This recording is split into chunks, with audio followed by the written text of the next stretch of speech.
Всем привет! У меня уже есть гитара, вот такая вот. И сегодня я буду играть песню «Ветер пахнет цветами» и сделаю на нее разбор. Еще у меня скоро выйдет альбом и сингл. Точно дата и время в моем телеграм-канале. Вот как он называется. Ладно, поехали.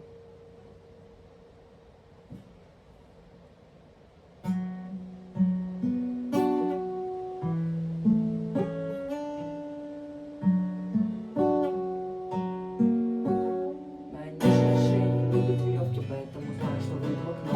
Поверхность снежных вод, легкий шпан цветов рассадок. Снова ко мне березки, цикладские доты расскажут тебе великий.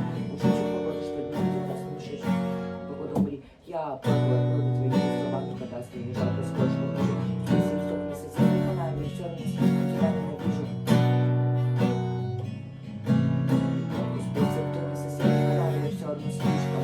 Забей, это всего лишь эмоции, это бессмысленный максимализм.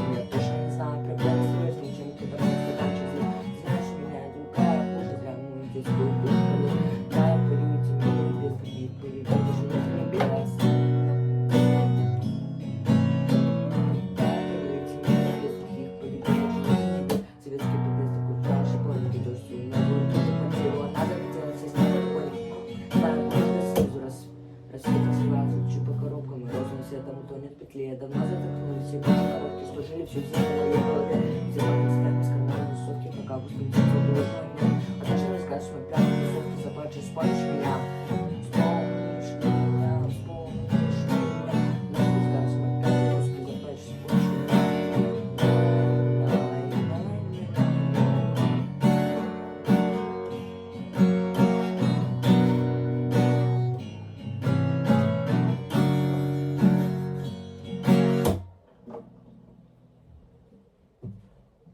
Вот и вся песня.